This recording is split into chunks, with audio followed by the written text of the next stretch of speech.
ఫిరాయింపు రాజకీయాలు కర్నూలు జిల్లా టీడీపీలో కాకపుట్టిస్తున్నాయి. ఒకే వరలో ఇమడలేక కొందరు నేతలు కొత్త దారులు చూసుకుంటున్నారు. మొన్నటి ఎన్నికల్లో టీడీపీ గెలుపుపై అనుమానాలు వ్యక్తమవుతున్న సమయంలోనూ పలువురు నేతలు ఆ పార్టీలో చేరి గెలుపు కోసం పనిచేశారు.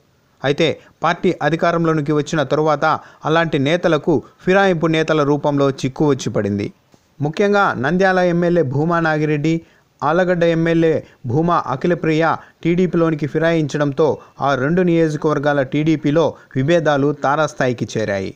మంగళవారం శిల్పా సోదరులు ఏకంగా సీఎంను కలిసి భూమాకు మంత్రి పదవి ఇవ్వొద్దని కోరారు.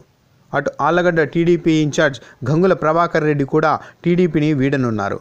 ఈ విషయాన్ని టీడీపీ అనుకూల పత్రికే ప్రచురించడం విశేషం. 2014 ఎన్నికల్లో గంగుల ప్రభాకర్ రెడ్డి టీడీపీ తరపున ఆళ్లగడ్డ నుంచి పోటీ చేశారు. అదే సమయంలో శోభా నాగిరెడ్డి రోడ్డు ప్రమాదంలో చనిపోవడంతో సానుభూతి పవనాలు బలంగా వీచాయి. దీంతో గంగుల ప్రభాకర్ రెడ్డి ఓటమి పాలయ్యారు. ప్రస్తుతం ఆళ్లగడ్డ నుంచి భూమా అఖిలప్రియ ప్రాతినిధ్యం వహిస్తున్నారు. ఆమె తన తండ్రితో పాటు వైసీపీ నుంచి టీడీపీలోనికి ఫిరాయించడంతో గంగుల వర్గంలో అసంతృప్తి మొదలైంది.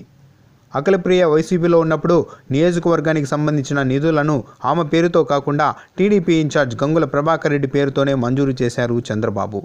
అయితే భూమా కుటుంబం టీడీపీలోనికి ఫిరాయించిన తర్వాత చంద్రబాబు రూటు మార్చారు. గంగుల వర్గాన్ని పట్టించుకోవడం మానేశారు.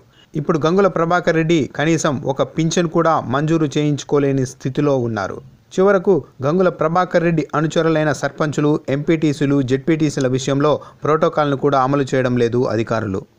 పైగా భూమా కుటుంబంతో గంగుల కుటుంబానికి దశాబ్దాలుగా విభేదాలున్నాయి. ఈ నేపథ్యంలో తలదించుకొని టీడీపీలో బతకడం కన్నా మరో పార్టీలోనికి వెళ్ళిపోవడమే మంచిదన్న అభిప్రాయానికి గంగుల ప్రభాకర్ రెడ్డి వచ్చినట్లు చెబుతున్నారు. మరికొద్ది రోజుల్లోనే ఆయన వైసీపీలో చేరుతారని కథనం. ఈ విషయంపై తన అనుచరులకు గంగుల ప్రభాకర్ రెడ్డి స్పష్టమైన సంకేతాలు ఇచ్చారని చెబుతున్నారు. గంగుల కుటుంబం వైసీపీలోనికి వస్తే ఆళ్లగడ్డలో భూమా కుటుంబానికి వచ్చే ఎన్నికల్లో పరిస్థితులు పూర్తి ప్రతికూలంగా మారే అవకాశం ఉందని అంచనా వేస్తున్నారు.